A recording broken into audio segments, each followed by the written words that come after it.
Assalamualaikum warahmatullahi wabarakatuh. Alhamdulillahi wa kafa, wassalatu wassalamu ala habibil mujtaba wa ala alihi wa sahbihi as-sidqi wal wafa. Subhanaka la ilma lana illa ma'allamtana innaka antal alimul hakim. Allahumma yassir wa la tu'assir. Kembali kita bersyukur kehadirat Allah Subhanahu wa taala, zat yang maha tinggi, atas segala macam nikmat yang Allah masih beri. Semoga iman dan Islam tetap tertanam di dalam hati dari kita hidup sampai kita mati. Salawat serta salam kita hadiahkan kepada junjungan mahkota alam Rasulullah sallallahu alaihi wasallam. Mudah-mudahan syafaat uzmanya tercurah kepada kita di hari kemudian kelak, amin ya rabbal alamin. Ma'asyiral muslimin yang insyaallah dimuliakan oleh Allah Subhanahu wa taala, kematian merupakan persinggahan pertama manusia di alam akhirat. Imam Al-Qurtubi berkata di dalam kitab At-Tazkirah, kematian ialah terputusnya hubungan antara ruh dengan badan, berpisahnya kaitan antara keduanya, bergantinya kondisi, dan berpindah dari satu negeri ke negeri lainnya.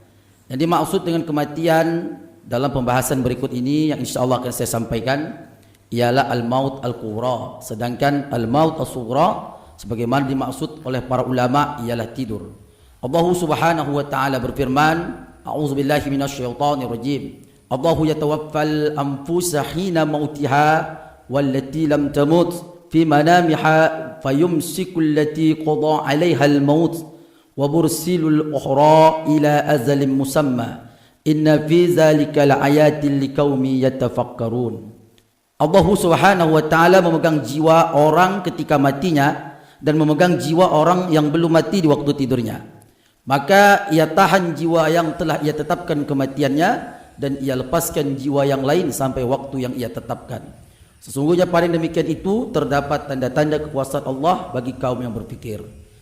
Al-Quran surah Az-Zumar ayat 42. Ma'asyiral muslimin yang insyaallah dimuliakan oleh Allah Subhanahu wa taala, orang yang cerdas ialah orang yang tahu persis tujuan hidupnya, kemudian mempersiapkan diri sebaik-baiknya demi tujuan tersebut. Maka jika akhir kesempatan bagi manusia untuk beramal ialah kematian, mengapa orang-orang yang cerdas tidak mempersiapkannya? Ibnu Umar radhiyallahu anhu berkata, suatu hari aku duduk bersama Rasulullah sallallahu alaihi wasallam. Tiba-tiba datang seorang laki-laki dari kalangan Ansar. Kemudian ia mengucapkan salam kepada Nabi seraya bertanya, "Wahai Rasulullah, siapakah orang mukmin yang paling utama?" Rasul sallallahu alaihi wasallam menjawab, "Yang paling baik akhlaknya." Kemudian ia bertanya kembali, "Lalu siapakah orang mukmin yang paling cerdas ya Rasulullah?"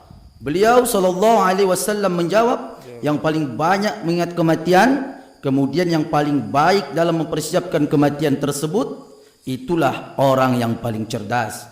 Hadis riwayat Ibnu Majah dan At-Tabrani.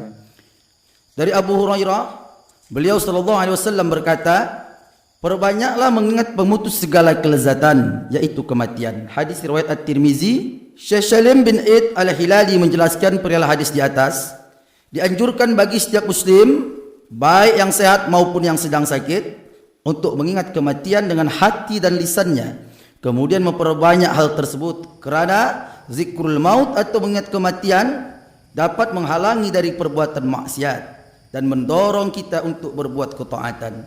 Hal ini dikarenakan kematian merupakan pemutus segala kelezatan. Mengingat kematian juga akan melapangkan hati di kala sempit dan mempersempit hati di kala lapang.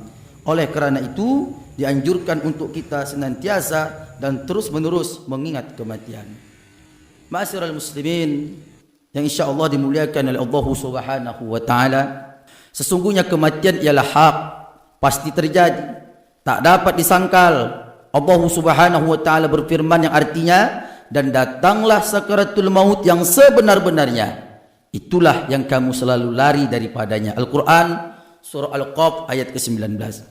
Karena sesungguhnya sejatinya kampung akhirat adalah tempat sejati kita untuk berpulang, berkumpul kembali bersama Rabb ilahi Rabbi Allahu Subhanahu wa taala. Mungkin inilah yang dapat saya sampaikan sebagai tawar sedingin sebagai sedikit nasihat, khususnya menasihati diri pribadi, tidak mengajari ikan berenang, tak mengajari rimau berduri, tapi sekedar menasihati, insyaallah ada manfaat.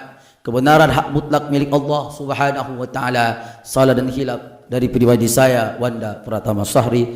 Akhirul kalam, nasrun minallah wa fathum qarib wa basyiril mu'minin. Assalamualaikum warahmatullahi wabarakatuh.